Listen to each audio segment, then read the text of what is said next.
الحمدللہ رب العالمین والصلاة والسلام علی سید المرسلین اما بعد السلام علیکم ورحمۃ اللہ۔ عزیز ساتھیو، اساتذہ کرام، طلبہ عزیز، آج میں آپ لوگوں کے سامنے یہ بتانا چاہتا ہوں کہ موجودہ معاشرے کے اندر ایک حکیم کا مقام کیا ہے۔ تو آپ اس فارمولے پر عمل کیجئے۔ کسی فارسی شاعر نے کہا ہے اور بہت خوب کہا ہے، کسب کمال کن کے عزیز جہاں شوی، کسب کمال کن کے عزیز جہاں شوی، یعنی آپ کسی بھی فن میں اس فن کی بلندیوں تک پہنچ جائیں، کمال حاصل کر لیں، عروج حاصل کر لیں، تو انشاءاللہ دنیا والے آپ کو پسندیدگی کی نظر سے دیکھیں گے، سر آنکھوں پہ بٹھائیں گے۔ شرط یہ ہے کہ آپ میں اس فن کی مہارت ہونی چاہیے۔ آپ کے اندر جو بھی صلاحیت ہے، اس صلاحیت میں اتنا آگے نکل جائیں کہ آپ جیسا اس فن میں کوئی نہ ہو، یا کم از کم آپ 5 ٹاپ میں آ جائیں، تو دنیا والے آپ کی طرف متوجہ ہوں گے، چاہے جو بھی فن ہو، فن میں آپ کمال حاصل کریں۔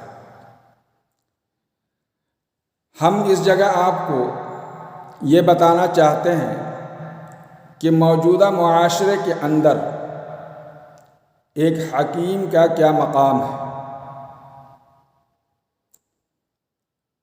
میں اپنا تجربہ بیان کر رہا ہوں کہ اللہ کا شکر ہے کہ میں نے جب ہمدرد مطب پٹنہ میں جوائن کیا، وہاں اپنی خدمات دینی شروع کی۔ یہ 2010 کی بات ہے۔ 2010 سے 2015 تک ہمدرد کمپنی کا جو مطب ہے پٹنہ میں اشوک راجپتھ پر، وہاں میں نے 5 سال ایک حکیم کی حیثیت سے خدمات انجام دی۔ اور میں آپ کو یقین دہانی کرانا چاہتا ہوں کہ آج بھی معاشرے میں حکیم کا بہت بلند مقام ہے۔ ہمدرد مطب میں رہتے ہوئے میں نے ہزارہ مریضوں کا علاج کیا، جس میں امیر ترین لوگ بھی تھے، غریب ترین لوگ بھی تھے، اونچے منصبوں والے بھی تھے، ڈاکٹر بھی تھے، انجینئر بھی تھے، سرجن بھی تھے، جج بھی تھے، وکیل بھی تھے۔ تو یہ میرے پاس کیوں آئے؟ اگر خدا نخواستہ میں بھی اپنے نام کے ساتھ ڈاکٹر لکھا کرتا، یا چند ایلوپیتھی دوائیں لے کر کے بیٹھ جاتا، تو کبھی بھی ماڈرن پیتھی والے میرے پاس علاج کرانے کے لیے ہرگز نہیں آتے ہیں۔ تو آپ سے میری گزارش ہے کہ آپ ڈاکٹر بھی بنیے، انجینئر بھی بنیے، لیکن جب آپ BUMS کر رہے ہیں، بیچلر آف یونانی میڈیسن اینڈ سرجری بن رہے ہیں، کامل الطب کی ڈگری آپ کو مل رہی ہے، تو آپ کو زیادہ سے زیادہ توجہ اپنی پیتھی کی طرف کر دینی چاہیے، اور آپ ماہر حکیم کیسے بن سکتے ہیں اس کی جانب میں نے اپنے ایک ویڈیو میں پوری تفصیل سے بیان کیا ہے، لیکن افسوس کہ ابھی تک وہ اپلوڈ نہیں ہو سکا ہے۔ تو اس میں نے بتایا ہے کہ ایک کامل حکیم بننے کے لیے آپ کو سب سے زیادہ ضرورت ہے کہ آپ کلیات کے حافظ بن جائیں، یعنی یونانی پرنسپل آف میڈیسن اور فلسفی کو سمجھنے کی انتہائی کوشش کریں۔ یقین جانیے کہ حکیم اعظم خاں ہوں، حکیم اجمل خاں ہوں، حکیم اکبر ارزانی رحمۃ اللہ علیہ ہوں، یا حکیم علوی خان ہوں، یہ تمام کے تمام، اسی طرح سے علامہ گیلانی ہوں جو دور اکبری میں بہت بڑے طبیب تھے، اور طبیبوں کے سردار مسیح الملک جو ہم لوگوں کے آخری زمانے کے، یعنی جن کا نام نامی اسم گرامی ہم لوگ اکثر سنا کرتے ہیں، حکیم اجمل خاں صاحب رحمۃ اللہ علیہ، ان کی زندگیوں کا مطالعہ کیا جائے تو آپ کو یہ سمجھ میں آئے گا اور جانکاری حاصل ہوگی کہ یہ لوگ کسی یونیورسٹی میں پڑھنے نہیں گئے تھے، اور جتنی جانکاری ماڈرن کی آپ کو ہے میرے خیال سے ان کو نہیں تھی، لیکن علاج کے میدان میں انہوں نے وہ گرامایا خدمات انجام دیے کہ آج بھی دنیا ان کو لوہا ماننے پر مجبور ہے، ان کی عظمت کے سامنے سر جھکانے پر مجبور ہے۔ دور آخر میں جس عظیم حکیم کو میں نے دیکھا وہ حکیم عبدالحمید صاحب تھے رحمۃ اللہ علیہ۔ اللہ اللہ، اس زمانے میں بھی میں نے دیکھا جہاں ان کی محفل ہوتی تھی، بڑے بڑے ڈاکٹر، بڑے بڑے سرجن اور بڑے بڑے میڈیسن کے ماہرین ان کے سامنے سر جھکائے، اگر وہ کھڑے ہیں تو کھڑے رہتے تھے اور بیٹھے ہیں تو بیٹھے رہتے تھے۔ تو یہ اس وجہ سے نہیں تھا کہ وہ بہت بڑے کاروباری شخصیت تھے یا بہت بڑے بزنس مین تھے، بلکہ اس وجہ سے تھا کہ ان کے اندر فن موجود تھا، حکمت کے ہمارے زمانے کے وہ امام تھے۔ اب ان کے بعد ویسی شخصیت نظر نہیں آتی، تو گزارش یہ ہے، کہنا یہ ہے کہ آپ بھی ماہر فن حکیم بن جائیں، دنیا آپ کے پیچھے دوڑے گی۔ میں نے دیکھا جب میں ہمدرد میں تھا، یہ تقریباً 1995 کے آس پاس کی بات ہے، کہ حکیم صاحب سے دکھانے کے لیے جب حکیم صاحب وہاں بیٹھا کرتے تھے تو ایک شخص حیدرآباد سے ہر 15 دن پر بذریعہ ہوائی جہاز دہلی آتا اور ان سے دکھا کر کے دوائیاں لے کر کے واپس جاتا ہے۔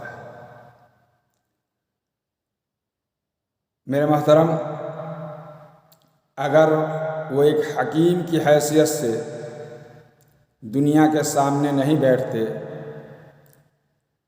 تو ان سے وہ شخص علاج کرانے نہیں آتا۔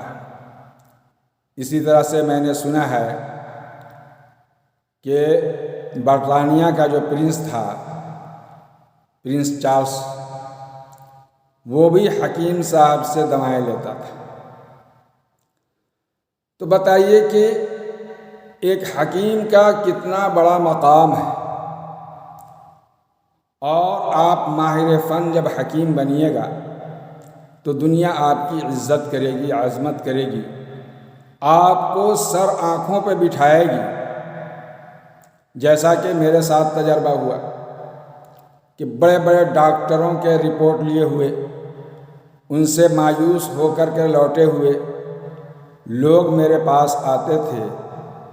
میں اپنی سمجھ سے ان کی دوائیں تجویز کرتا تھا، اور بہت سے لوگوں کو حیرت انگیز فائدہ بھی ہو جاتا تھا۔ جہاں انگریزی دوائیں ناکام تھیں، وہاں یونانی دوائیں کام کرتی تھیں اور خوب کام کرتی تھیں۔ اس لیے آپ ایک ماہر حکیم بننے کی کوشش کیجیے۔ ایک ماہر حکیم کیسے بنا جاتا ہے؟ اس کا راز، اس کا بھید، اس کا فلسفہ کلیات کے اندر ہے، یعنی یونانی پرنسپلس اینڈ فلسفی کے اندر ہے۔ آپ اس کو گہرائی میں اتر کر سمجھنے کی کوشش کریں، سطحی طور پر اسے نہ لیں، صرف امتحان پاس کرنے کے لیے اسے نہ پڑھیں، بلکہ یہ سمجھیں کہ اگر ہم کو کامیاب حکیم یا کامیاب ڈاکٹر بننا ہے، ہمارے کلیات صرف حکماں کے لیے ہی گائیڈ لائن نہیں ہیں، بلکہ ڈاکٹرز حضرات بھی اگر اس کو سمجھ کر کے پڑھیں گے تو ان کے لیے بہت ہی کارآمد چیز ہے۔ وہ مریض کو اس کے مرض کے مطابق غذا تجویز کر سکتے ہیں، پرہیز تجویز کر سکتے ہیں، اور وہ مریض کو زیادہ سے زیادہ گہرائی تک فائدہ پہنچا سکتے ہیں۔ لیکن ہم اپنے حکماء برادری سے اپیل کرتے ہیں کہ آپ حضرات کلیات کو نظر انداز مت کیجیے۔ یہ کلیات گرامر ہے۔ آپ اگر جس طرح سے آپ اگر ایک ماہر انگلش داں بننا چاہتے ہیں تو آپ کو بغیر انگلش گرامر جانے ہوئے، سیکھے ہوئے کوئی چارہ نہیں ہے۔ جب تک آپ انگلش گرامر پر عبور حاصل نہیں کریں گے، آپ ایک بہترین انگلش داں، انشا پرداز نہیں بن سکتے ہیں، رائٹر نہیں بن سکتے ہیں۔ اسی طرح سے اگر آپ عربی میں لکھنا چاہتے ہیں، عربی انشا پرداز بننا چاہتے ہیں، رائٹر بننا چاہتے ہیں، تو آپ کو عربی کے گرامر نحو پڑھنا ہی ہوگا۔ جب تک آپ نحو میں مہارت حاصل نہیں کریں گے، آپ عربی کے ایک جملہ بھی نہیں لکھ سکتے۔ تو اسی طرح سے جب تک آپ کلیات یعنی اصول طب کو صحیح طریقے سے اور انتہائی گہرائی کے ساتھ نہیں سمجھیں گے، آپ ایک ماہر حکیم نہیں بن سکتے ہیں، ایک ماہر ڈاکٹر نہیں بن سکتے ہیں۔ آپ سند لینے کے بعد، میں یہ نہیں کہتا کہ آپ صرف حکمت ہی کریں، یونانی پیتھی ہی پہ پریکٹس کریں، آپ کو جو مرضی ہے کریں، لیکن آپ ایک کامیاب اور ماہر فن ڈاکٹر یا حکیم بننے کے لیے آپ کلیات کو ضرور پڑھیں۔ اس میں بہت سارے راز چھپے ہوئے ہیں، اس میں بہت سارے فلسفے چھپے ہوئے ہیں۔ اور ہاں، میں آپ کو ڈاکٹر بننے سے نہیں روکتا، بلکہ میں تو تمام حکماء سے کہتا ہوں کہ آپ ایمرجنسی کنٹرول کرنے کی جتنی بھی تدابیر ہیں، جتنے بھی تکنیک ہیں، ان تمام کو سیکھنے کی کوشش کریں تاکہ اس طرح کے مریض سے سابقہ پیش آ جائے خدا نخواستہ تو آپ اس کے علاج کرنے سے قاصر اور عاجز نہ رہ جائیں۔ تو تکنیک اور ہنر جتنا بھی آپ سیکھ سکتے ہیں سیکھ لیجئے، لیکن اپنی گائیڈ لائن، اپنا ہدایت کار آپ کلیات کو بنائیں، وہ آپ کو آپ کے فن کا امام بنا دے گا۔ وآخر دعوانا ان الحمد للہ رب العالمین۔